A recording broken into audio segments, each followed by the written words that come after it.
2026 के बंगाल विधानसभा चुनाव से पहले राज्य की राजनीति अब सीधे टकराव और साजिशों के आरोपों के दौर में प्रवेश कर चुकी है। एक तरफ भाजपा और दूसरी तरफ तृणमूल कांग्रेस, दोनों ही दल एक दूसरे को एक इंच भी राजनीतिक जमीन देने के मूड में नहीं है।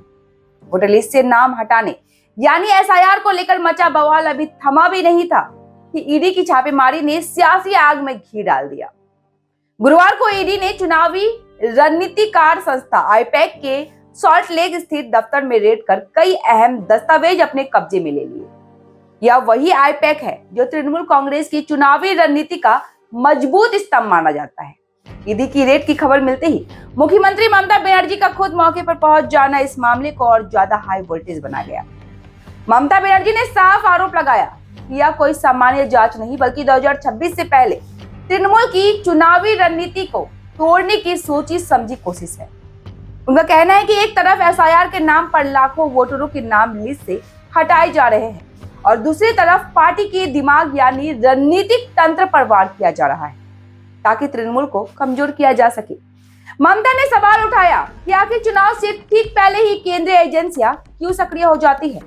आईपैक दफ्तर पर छापेमारी को लेकर ममता बनर्जी ने गृह मंत्री अमित शाह पर जबरदस्त हमला किया। उन्होंने अमित शाह और भाजपा के बारे में क्या कुछ कहा, आइए एक बार सुन लेते। Is it the duty of the ED and Amit Shah, the nasty home minister, the naughty home minister, who cannot protect the country, and is taking away all my party documents?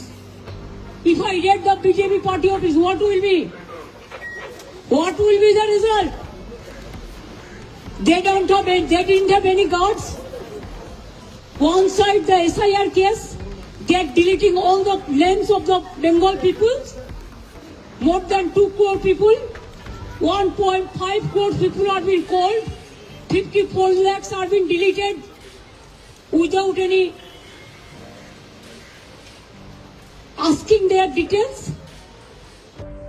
इस पूरे घटनाक्रम को और ज्यादा संदिग्ध इसलिए माना जा रहा है क्योंकि जिस दिन ईडी की छापेमारी हुई उसी दिन भाजपा के राष्ट्रीय अध्यक्ष जेपी नड्डा कोलकाता में मौजूद थे।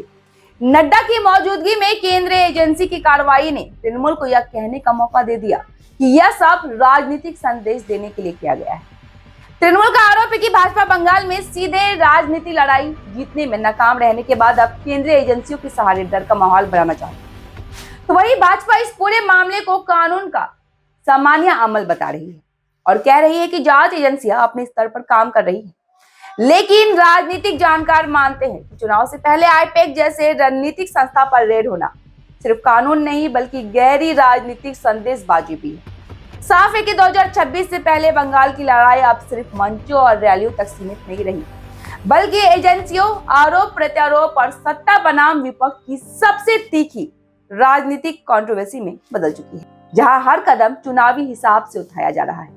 मैं राबिया, आप देख रहे थे न्यूज़ नाउ। ख्याल रखिएगा, जल्द जुड़ूंगी ऐसे ही खबरों के साथ। तब तक के लिए धन्यवाद।